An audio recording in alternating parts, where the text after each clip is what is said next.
Hi everyone, it's me.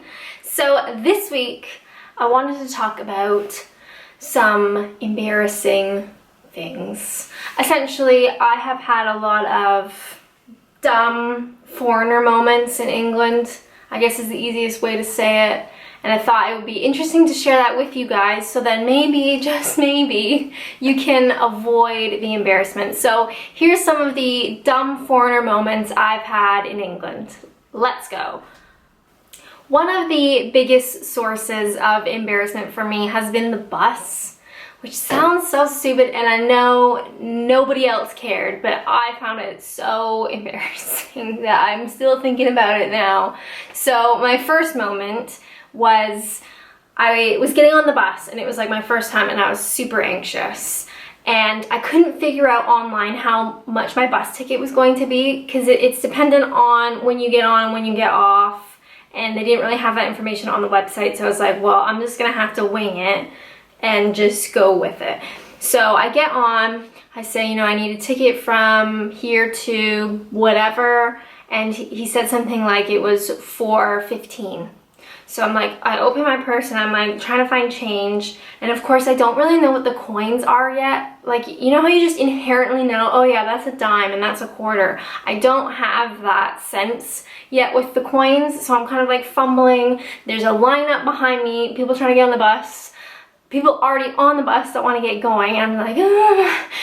So I just give him a £5 note because I figure, all right, that's close enough. And he was really moody about it, like visually and verbally moody about me not giving him perfect change. And I was kind of like, doesn't this happen normally?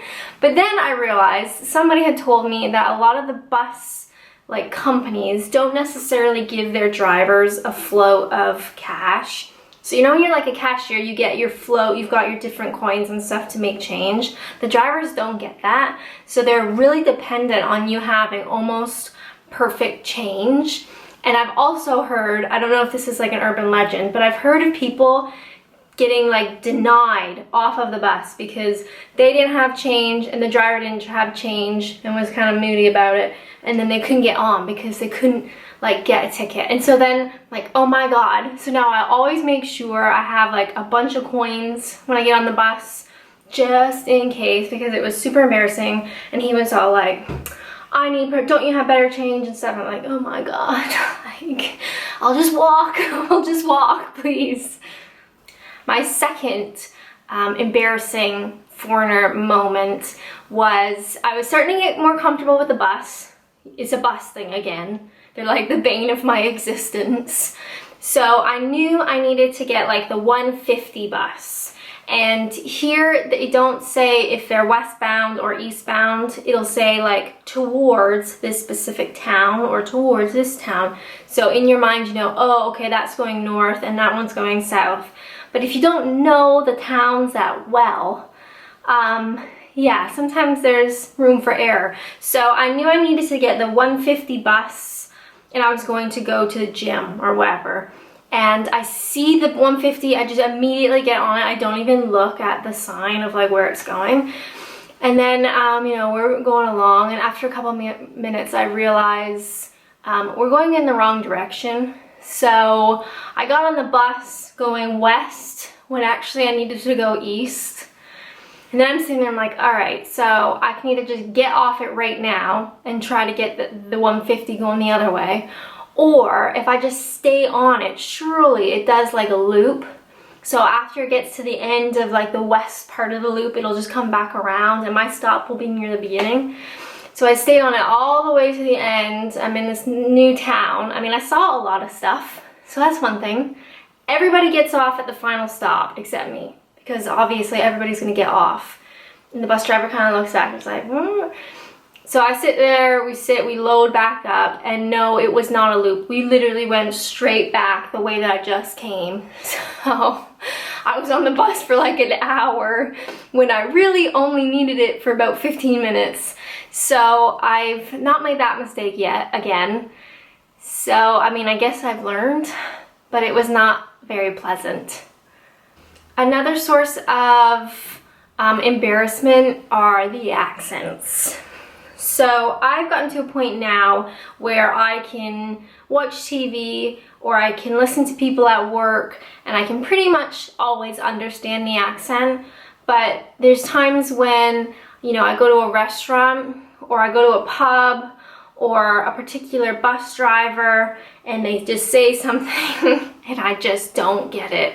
I just can't understand their particular accent, especially when you travel around the UK. It's sort of like every 50 miles you'll hit a different type of English accent, and it's just like, it's so awkward because I'll do the, like they'll say something and I'm like, oh, sorry, and then they'll repeat it and I still don't know, so you just kind of go, and you kind of smile and just like, and then you realize that they definitely asked you a question and they're waiting for you to respond and you're just sitting there smiling because you don't want to ask them what they said again. So it's just unpleasant, but I mean, it happens a lot, so you kind of have to just roll with it.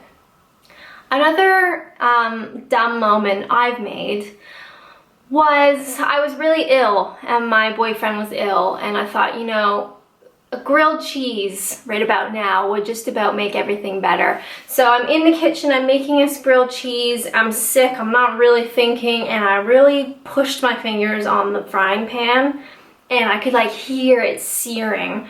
So I run into the bathroom, I put it under cold water. I kind of messed it up because it was so cold that I couldn't take my hand out again because it would hurt like I was getting reburned. So I'm stuck with my hand under the sink.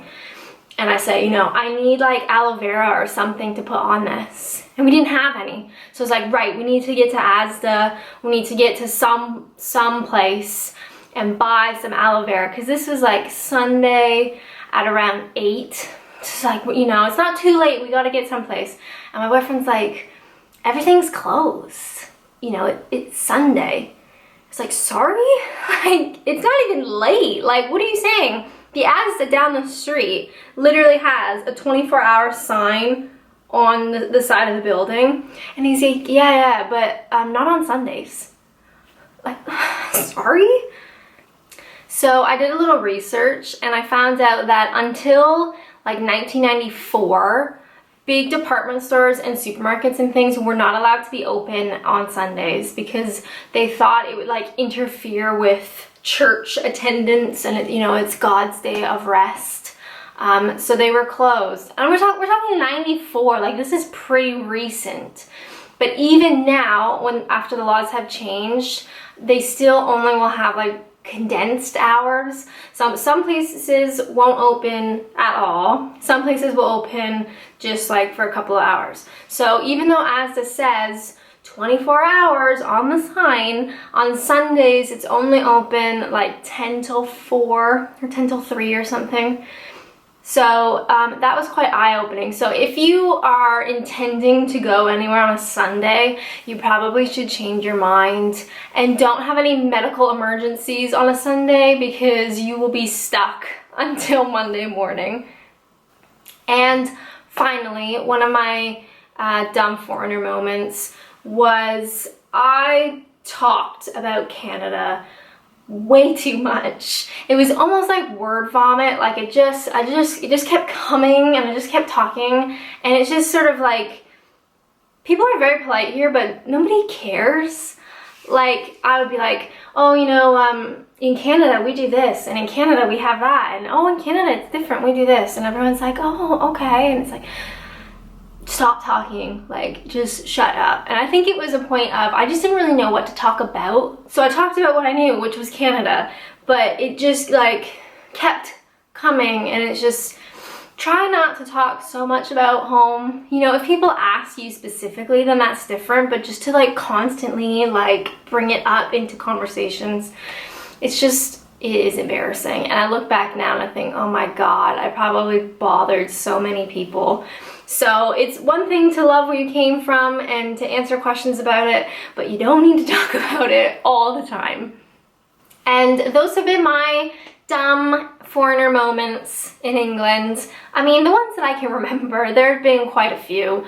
So hopefully you can take these and learn from them, and when you come to England, you'll have no embarrassing moments. So thanks for watching and see you next time. Bye!